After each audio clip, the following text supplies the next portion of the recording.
as you may have already noticed, is starting to become that time for almost everybody here in the United States now at this point, where it's starting to warm up. Everybody's looking forward to getting back out there on the water and having a good time, but unfortunately for us boaters, it's a little more difficult than just getting out there, grabbing the surfboard and hitting the waves. For us, we've got to get back out there on the boat and see what's going on while it's been sitting in storage over the winter, and you never know what to expect when you show back up at the boat.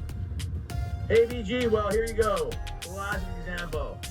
Let's not pay attention to our boats on the mooring.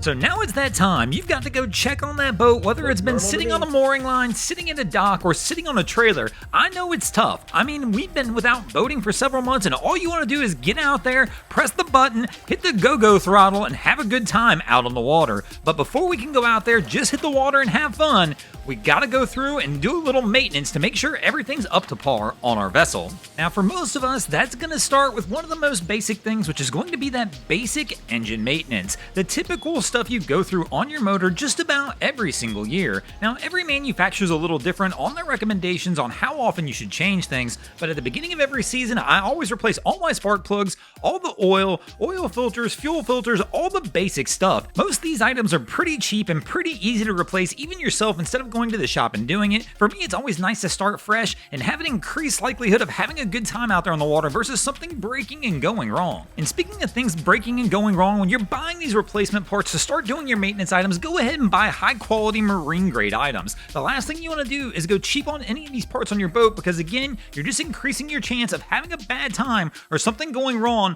on your way down to the water or while you're out on the water. The next thing you'll really want to do after you've done all the basic maintenance is go ahead and give a good visual inspection of most of the other working items on your vessel. You're going to want to make sure everything is working as it was when you put that boat away for the winter. That'll include hitting just about every button on the boat. If there's a button for it that turns something on before you get out there in the water, you might as well hit that button and make sure it's working. At least then it gives you the opportunity to correct any issues before you get out and go, because the last thing you want to do is get out on the water and find something's not working. Then you're not going to have much option. The next thing you'll want to do, make sure you've got your tow insurance renewed. This one's pretty common. We haven't used it in a year, and many of us do it at the beginning of the boating season, and a lot of us will get out there on that first time out on the boat and forget that we didn't bother to renew the tow insurance, and hopefully we don't need it. And last, if you installed any new items on your vessel this year, go ahead and double check them and make sure they're working as well.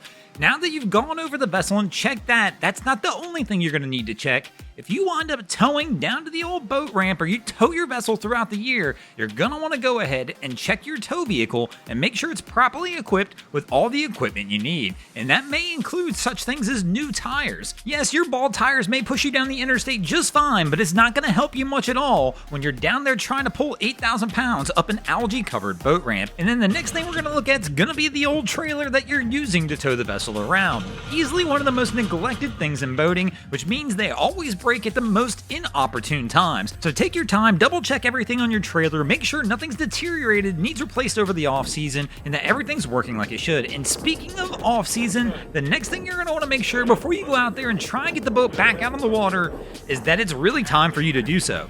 So often, people try and get back out there early because they want to get on the water. They've been sitting at home all winter, they're done, and they want to get out on the boat. But there's no point in getting out there early because it's just going to lead to issues and trouble that you don't want to deal with. And speaking of things you don't want to deal with, also when you first go back out on your waterways for the first time, keep in mind that your waterways have experienced storms, wind, currents, various different things that have made things change since the last time you were out on that waterway. So always use caution on your first couple trips back out to make sure your waterway is still navigable the way you remember it being. Thanks for watching, crew. I hope you enjoyed this week's episode of Boneheaded Boaters of the Week. If you ever see anything crazy happening out on your waterways, be sure to hit us up on Facebook or Instagram and let us know, and you might see your stories over here. Just like Michael Willett, ex-Fisherman79, Double Down Fishing, Clarity by Cat, Captain Major, Brandon Matheson, Tampa Bay Captain, Mag Was, and Bruce Rena Captain did this week. And if you guys haven't already, go ahead and drop an anchor on the subscribe button here.